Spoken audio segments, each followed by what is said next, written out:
Thank you for...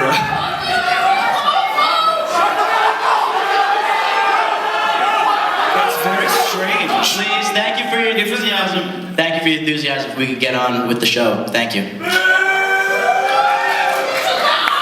Given how firmly I believe in affirmative action in my bedroom, that's a very strange allegation.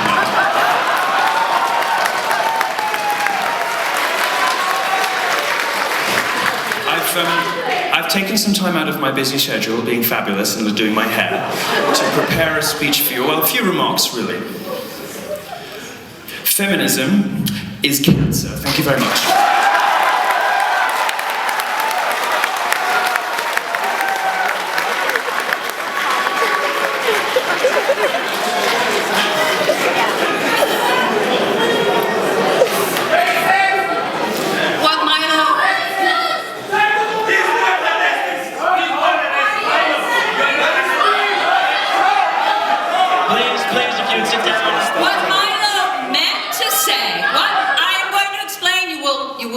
You will be pleased. What Milo meant to say is that feminism, while being a noble and valiant, courageous movement, there are certain schools of thought that are somewhat unwholesome. Right, Milo? No, I meant it was cancer. All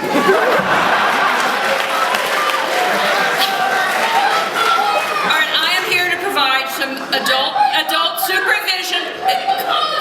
Calm down, young lady, please.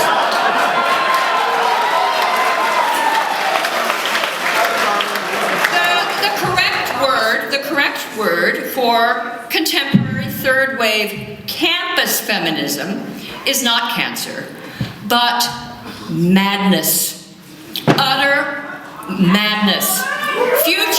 Now listen, this is very important. Future historians are going to look back at what... Please.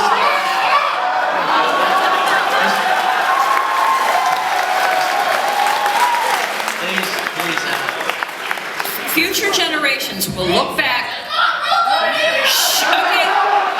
3 strikes, you're out, darling. One more disruption and we'd have to ask you to leave the venue. Thank you.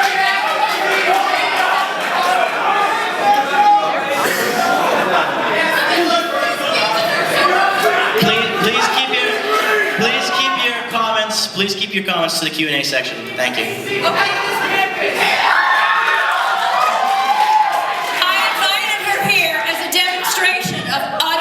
Madness. I mean, we have campuses across the country. You have armies.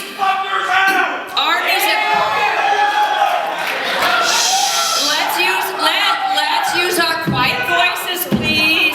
Calm down.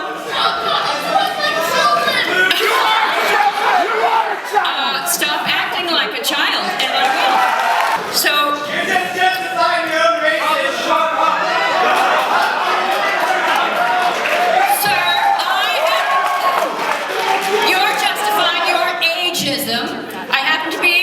Cisgendered lady of a certain age with serious rotator cuff issues, okay? So, today's millennials, you're going to have to decide, is yours going to be the generation that stands by as your basic freedoms are stripped away? Where you can't go to hear a speaker? My best guess is that the millennials, like every generation before them, they're going to rally, they're going to defend their liberties, and I already see signs of resistance. I just hope it's not too late. Thank you.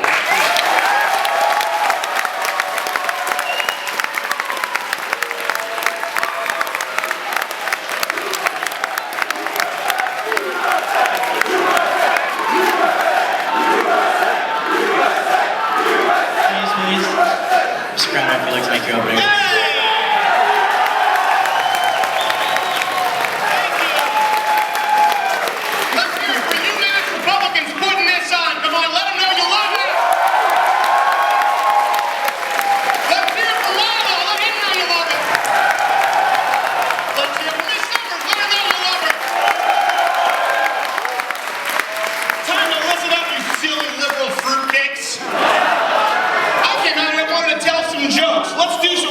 Checks here. Do you have any idea, sir, how pathetic it must be to be you? These people wanted to come out and have a good time, hear a few jokes, some thoughtful discussion,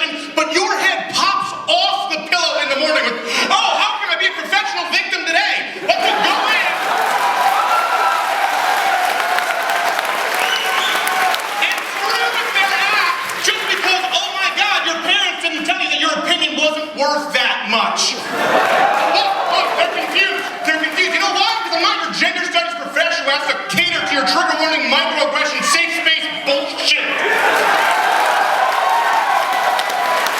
didn't want to do this. I wanted to tell a few jokes. You created this monster. We have to go. 10 more minutes of this. Let this reverberate. Let it be a life lesson. This monster right here that you're so afraid of, the face you see in your nightmares, was created by social justice warrior assholes like you. And now you have this wonderful faggot. That's what happens. You okay? You good? Yeah. Darling, you can call me what you like. Oh, okay, there we go. Crying out loud, listen. Nobody here wants to hear your opinion that much. Here's what's so crazy. You couldn't wait 5 minutes. Unlike leftists, we have an open panel and a Q&A session because we want an open idea. Oh, I'm a racist. There you go. That's a new one. Where'd you learn that one in social human studies 101? Right next to the giant, I don't know, wild boar I couldn't see who said there's no such thing as fat chicks. Guess what? If you think there aren't, you are one, okay? Yeah, I did. No, it's okay, because I got some here, so screw you. I have a faggot pass and a fat pass today. We wanted to come out here and tell a few jokes. We wanted to have a thoughtful discussion. We want an open conversation of ideas. You guys can't be grown adults enough to literally wait 10 minutes to the point where we open the floor. And unlike leftists, guess what? We don't try and ban you when your speakers come to school. We don't show up and protest and come, oh, shut up, you just got owned, and then you're trying to come back 5 minutes later. It's like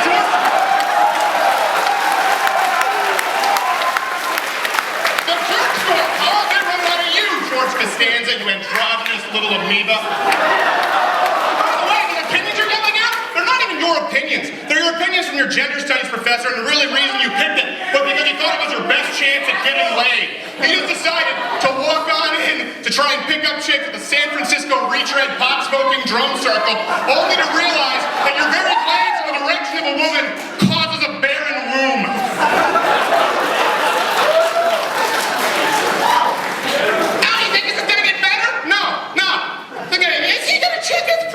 That's not going to happen. I don't want to come out here and give someone the finger, but it's because they walk out. This chick is a start a show like that. This is absurd. At least when you go back to like Christina Hoff Sommers days, self-professed Democrats, hippies, the retreads that you guys want to be, at least they thought they were fighting the system. They thought they were trying to create transparency. They really thought they were for free speech. You people are openly and completely against it. You're not fighting for free speech. You're not fighting for rights. You're fighting for the right to be a pussy and not hear opinions that you don't like.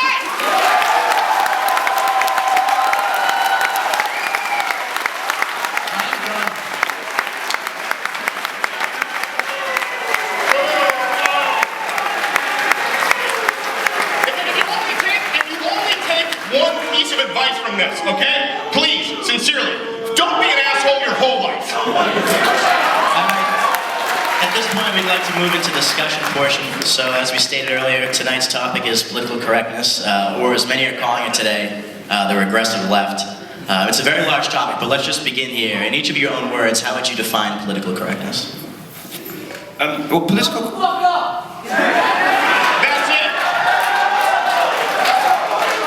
I got the microphone, I have more patience, I have more determination, you will lose. He also has more pool boys. I do, maybe girls. Oh yeah, that was Bernie Sanders, dumbass. Please, let's refrain from making interruptions and allow our guest to speak. Oh, by the way, sorry, I did forget to mention one thing. For every unscheduled interruption, going back to the beginning of the show, I'm going to give $50 to the Donald Trump campaign.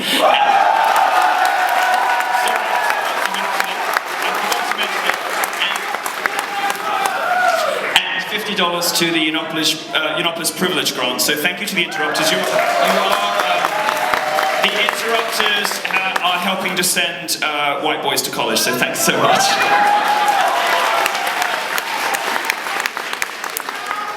And you will continue to send more boys to college the longer you speak.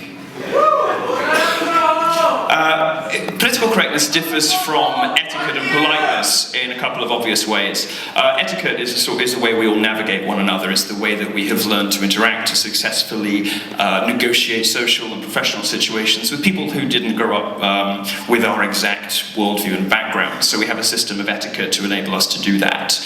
And some of those rules of etiquette require us to use euphemism and politeness strategies in order not to offend people that come from other cultures and other backgrounds. Now, political correctness is a little different. Political correctness describes a sort of organized system of lying, designed to save the feelings of delicate wallflowers at the expense of reason, fact, and truth. And political correctness at its most dangerous has even become deadly. Political correctness is what stopped people reporting the Fort Hood shooter, even though they knew he was into radical Islam. Political correctness is what stopped the police. It's what stopped the police arresting the rape. Okay, if you don't believe in anything else... Could we please allow our guest speaker to go on without any interruptions? Thank you. If you don't care about anything else, allow me to suggest to you that you might care about the rape of 1,400 young girls, and perhaps listen to the end of it and see what you think about it.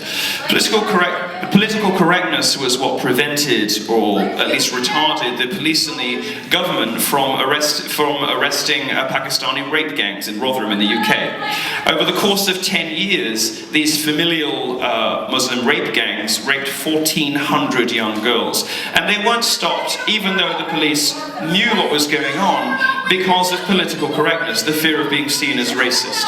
So it's a sort of, for me at least, it steps outside, beyond the realms of etiquette, beyond the realms of politeness strategies, the way we deal with other people from other cultures, and it becomes a kind of organized, systematic lying, designed to save some feelings at the expense of reason, logic, truth, and very often the rights and safety of others, and not the kind of social justice safety, the horse shit safety, the kind of, when students say, Milo Yiannopoulos is a threat to my physical safety, grow the fuck up.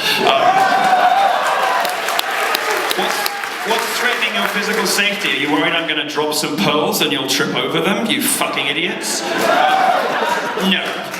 But there is a kind of real sense in which political correctness in its most extreme forms has become dangerous to the rights, freedoms, and physical safety, and even the life of others. That's the difference between political correctness and etiquette. Thank you. You think that's...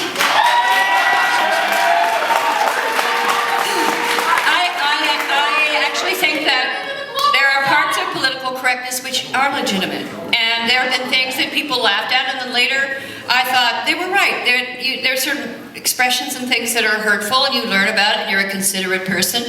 However, only part of political correctness is about etiquette and politeness. Another part of it is simply an effort to impose a political agenda without having to argue. Replace the word political correctness. Please refrain from making interruptions. Thank you. There'll be time for question and answer with the panelists after the discussion. Please would you refrain from making any further interruptions? Thanks a lot. Did you? That's 100 more for Yeah, okay. You want to know what political correctness is? If you actually research the history of political correctness, it was designed as a political tool to silence voices of dissent, as you see here tonight, with people simply yelling out racist, homophobic, transphobic. Good example of political correctness trying to silence dissent. Listen, whether you like him or not, Dr. Ben Carson is a black man who's one of the most prolific neurosurgeons of all time. Oh, shut up! Shut up! I feel bad because I thought I was... Please simmer down in the middle. You shit. Excuse me. Could you please simmer down? Thank you. If they're going to attack Dr. Ben Carson, for example, as an idiot, racist bigot, a black neurosurgeon who was raised to a single mom in Detroit, okay? He wasn't Barack Obama, he was playing for the full-on black A-team, he played pro. They're gonna do it to everybody. So you know what, at this point, just keep the cameras running. These people don't want to hear any differing opinions. That's what political correctness is. You want to know what political correctness is? Look around and listen. These people don't have arguments, they just yell out racist, and they call the gay guy here, who has a fetish for black dudes, a racist homophobe.